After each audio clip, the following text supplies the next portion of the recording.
Hello, I'm Severin Suzuki speaking for ECHO, the Environmental Children's Organization. We're a group of 12 and 13-year-olds trying to make a difference. Vanessa Suddy, Morgan Geisler, Michelle Quigg, and me.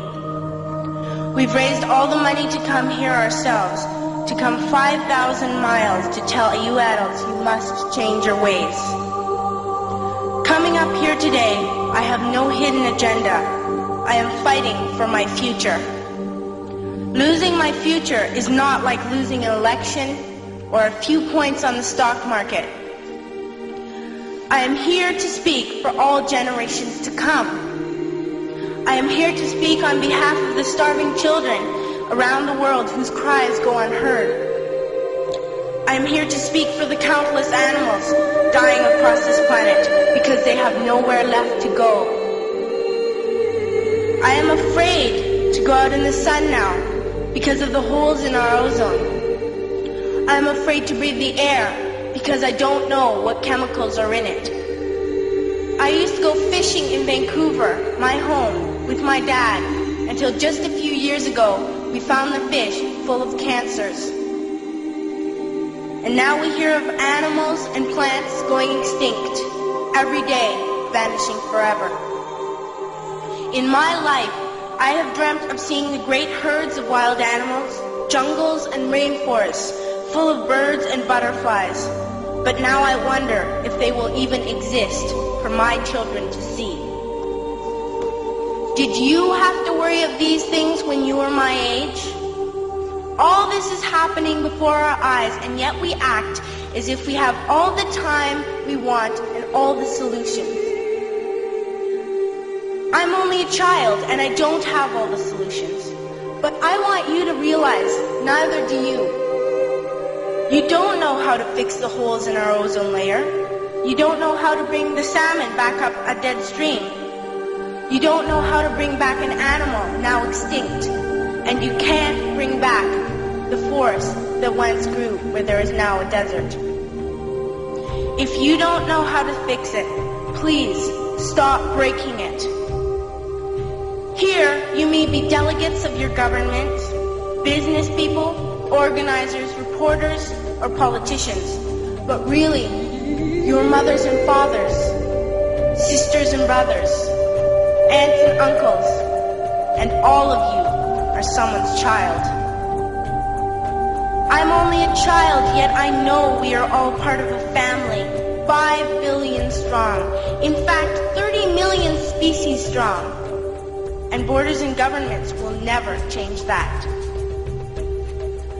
I'm only a child, yet I know we are all in this together and should act as one single world towards one single goal. In my anger, I am not blind, and in my fear, I am not afraid of telling the world how I feel. In my country, we make so much waste. We buy and throw away, and yet northern countries will not share with the needy. Even when we have more than enough, we are afraid to share. We are afraid to let go of some of our wealth. In Canada, we live the privileged life, with plenty of food, water, and shelter. We have watches, bicycles, computers, and television sets. The list could go on for 2 days. 2 days ago, here in Brazil, we were shocked when we spent time with some children living on the streets. This is what one child told us. I wish I was rich. And if I were, I would give all the street children food, clothes, medicines, shelter, and love and affection. If a child on the streets who has nothing is willing to share, why are we who have everything still so greedy?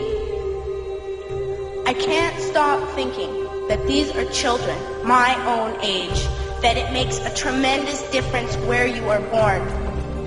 That I could be one of those children living in the favelas of Rio. I could be a child starving in Somalia, or a victim of war in the Middle East, or a beggar in India. I am only a child, yet I know if all the money spent on war was spent on finding environmental answers, ending poverty, and finding treaties, what a wonderful place this earth would be. At school, even in kindergarten, you teach us how to behave in the world. You teach us not to fight with others, to work things out, to respect others, to clean up our mess, not to hurt other creatures, to share, not be greedy. Then why do you go out and do the things you tell us not to do? Do not forget why you are attending these conferences, who you're doing this for. We are your own children. You are deciding what kind of a world we are growing up in. Parents should be able to comfort their children by saying, everything's going to be all right. It's not the end of the world, and we're doing the best we can. But I don't think you can say that to us anymore. Are we even on your list of priorities? My dad always says, you are what you do, not what you say. Well, what you do makes me cry at night. You grown-ups say you love us, but I challenge you, please, make your actions reflect your words.